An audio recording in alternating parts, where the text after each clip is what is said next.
Hi hello friends, welcome back to my channel. ఈరోజు మన video వచ్చేసి మంచి ట్రెడిషనల్ రెసిపీ అండి.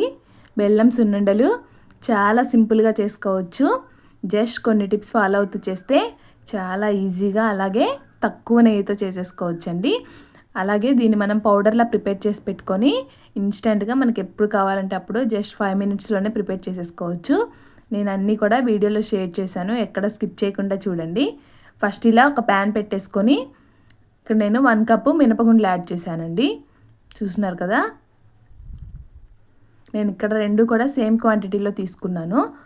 అలాగే ఇంకో 1 కప్పు పొట్టు మినపప్పు ఉంటాయి కదా, అవి యాడ్ చేశాను. నేను 2 కూడా సేమ్ క్వాంటిటీలో తీసుకున్నానండి. మీకు నచ్చకపోతే 1.5 కప్పు మినపగుండ్లు అయినా తీసుకోవచ్చు, ఒక 1/2 కప్పు పొట్టు మినపప్పు అయినా తీసుకోవచ్చు. క్వాంటిటీస్ వచ్చేసి మీ ఇష్టం అండి, మీకు ఎలా నచ్చితే అలా యాడ్ చేసుకోవచ్చు. నేనైతే 2 కూడా సేమ్ క్వాంటిటీలో తీసుకున్నాను. వీటిని లో ఫ్లేమ్ మీదే మంచి కలర్ వచ్చే వరకు ఫ్రై చేసుకోవాలి. ఫ్లేమ్ అనేది హైలో అస్సలు పెట్టొద్దండి. హైలో పెడితే మాత్రం పైన కలర్ వచ్చేస్తాయి, లోపలంతా అలానే ఉండిపోతాయి. కాబట్టి సిమ్లోనే పెట్టేసి ఫ్రై చేసుకోవాలి. కొంచెం టైం పడుతుందండి. నాకు ఇక్కడ ఒక 20 to 25 minutesకి మంచిగా ఫ్రై అయిపోయాయి. చూస్తున్నారు కదా, లో ఫ్లేమ్లోనే పెట్టేసి ఓపిక్గా ఫ్రై చేసుకోవాలి. ఇంకా స్టవ్ ఆఫ్ చేసే ముందు ఒక 2 tablespoons బియ్యం యాడ్ చేసుకోవాలి. ఇలా బియ్యం యాడ్ చేసుకోవడం వల్ల మనం సున్నుండలు తినేటప్పుడు పంటికి అంటకుండా టేస్టీగా ఉంటాయి. మనం బియ్యం యాడ్ చేసిన తర్వాత ఎక్కువసేపు ఫ్రై చేయాల్సిన అవసరం లేదండి, ఒక 1 minute ఫ్రై చేస్తే సరిపోతుంది. బియ్యం అనేది మనకు ఫాస్ట్గానే ఫ్రై అయిపోతాయి. చూస్తున్నారు కదా వీడియోలో, ఈ విధంగా చూడండి మంచి కలర్ వచ్చేసాయి. స్టవ్ ఆఫ్ చేసేసి పక్కన పెట్టేయండి. ఇవన్నీ కూడా ఒక ప్లేట్లోకి తీసుకొని చల్లారబెట్టుకోవాలి. మనం లో ఫ్లేమ్లో ఫ్రై చేసుకుంటేనే ఆ టేస్ట్ అనేది సూపర్గా వస్తుందండి, అది మాత్రం స్కిప్ చేయొద్దు. ఇవి చల్లారిపోయిన తర్వాత ఒక మిక్సీ జార్ తీసుకొని కొంచెం కొంచెంగా యాడ్ చేసుకొని ఫైన్ పౌడర్ లాగా ప్రిపేర్ చేసుకోవాలి. మనకి ఇక్కడ పెద్ద మిక్సీ జార్ కన్నా కూడా చిన్న మిక్సీ జార్లో అయితే పౌడర్ అనేది పర్ఫెక్ట్గా వస్తుందండి. పెద్దది యూజ్ చేస్తే కనుక అన్నీ కూడా ఈవెన్గా గ్రైండ్ అవ్వవు. చిన్నదానిలోనే చేసుకోండి, బాగా వస్తుంది పౌడర్ అనేది. చూసినారు కదా, ఈ విధంగా మనకు పౌడర్ అనేది మరీ మెత్తగా రాదండి, కొంచెం బరకగానే వస్తుంది. సున్నుండలకు కూడా అలా ఉంటేనే టేస్ట్ బాగుంటుంది. అలాగే కొంచెం కొంచెం మొత్తం యాడ్ చేసుకొని ఫైన్ పౌడర్ లాగా తీసుకొని పక్కన పెట్టేసుకోవాలి. ఇక్కడ నేను ఫస్ట్ గ్రైండ్ చేసినప్పుడు ఇలాచీ వేయడం మర్చిపోయానండి, సో ఈ రౌండ్లో ఇలాచీ కూడా యాడ్ చేస్తాను. విధంగా ఒక 5 to 6 ఇలాచీ కూడా తీసుకొని 10 కూడా ఫైన్ పౌడర్ లాగా గ్రైండ్ చేసుకోవాలి. కొంచెం బరకగా ఉంటేనే మనకి సున్నుండల టేస్ట్ అనేవి సూపర్గా ఉంటాయండి.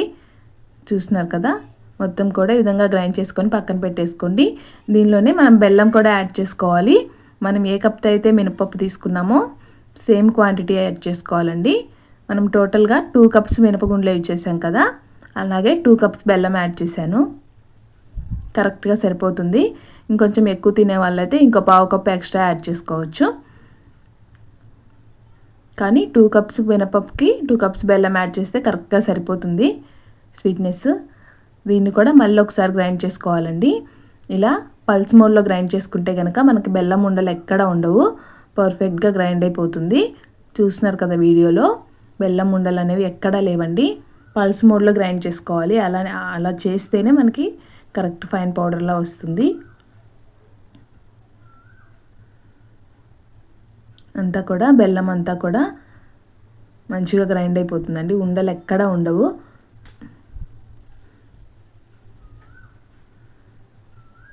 అంతా కూడా ఈ విధంగా మళ్ళీ ఒకసారి మిక్స్ చేయండి. మ్యాక్సిమం ఉండలు ఏమీ ఉండవండి, ఇలా ముద్దలు కట్టు ఉంటాయి అక్కడక్కడ, అవి మ్యాష్ చేస్తే సరిపోతుంది. మనకి బెల్లం అంతా కూడా మంచిగా గ్రైండ్ అయిపోయి ఉంటుంది. నెక్స్ట్ దీన్ని ఇలానే మనం ఒక 8 బాక్స్లో స్టోర్ చేసుకుంటే 1 month వరకు స్టోర్ ఉంటుందండి. మనకి ఎప్పుడు కావాలంటే అప్పుడు కొంచెం నెయ్యి కరిగించుకొని సున్నుండల్లా చుట్టేసుకొని హ్యాపీగా ఎంజాయ్ చేసేయచ్చు, ఇన్స్టెంట్గా చేసుకోవచ్చండి. నేనైతే ఇక్కడ 2 cups యూజ్ చేశాను కాబట్టి నేనేం స్టోర్ చేయట్లేదు, మొత్తం చేసేస్తున్నాను. అలాగే ఒక సైడ్ నెయ్యి కరిగించుకుంటున్నానండి. ఇదంతా కూడా మళ్ళీ ఒకసారి మిక్స్ చేసుకొని కొంచెం కొంచెంగా నెయ్యి యాడ్ చేసుకుంటూ సున్నుండలు చుట్టేసుకోవాలి. మనం నెయ్యి ఇలా యాడ్ చేసుకుంటే కనుక తక్కువగా పడుతుందండి. మీరు ఒకేసారి నెయ్యి మొత్తం యాడ్ చేసేస్తే కనుక చాలా నెయ్యి పడుతుందండి. అలాగే మనకి సున్నుండలు కూడా ఆరిపోతూ ఉంటాయి.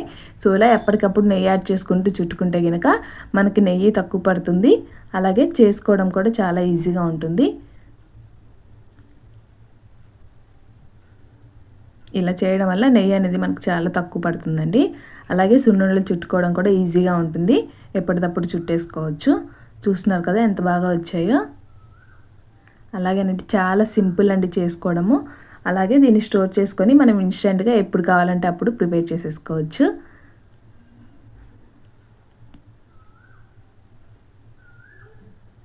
ఇలా చేసుకుంటే మనకి నెయ్యి కూడా ఎక్కువ పట్టదండి. తప్పకుండా ఒకసారి ఈ విధంగా ట్రై చేసి చూడండి.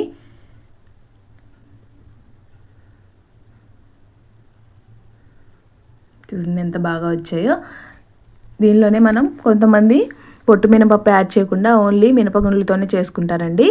కానీ ఇలా రెండు యాడ్ చేస్తేనే టేస్ట్ అనేది బాగా వస్తుంది. చూస్తున్నారు కదా ఎంత బాగా వచ్చాయో. నేను చేసిన 2 కప్స్ మినపగుండ్లకి ఇవి అయ్యాయండి సున్నుండలు. చాలా టేస్టీగా వచ్చాయి.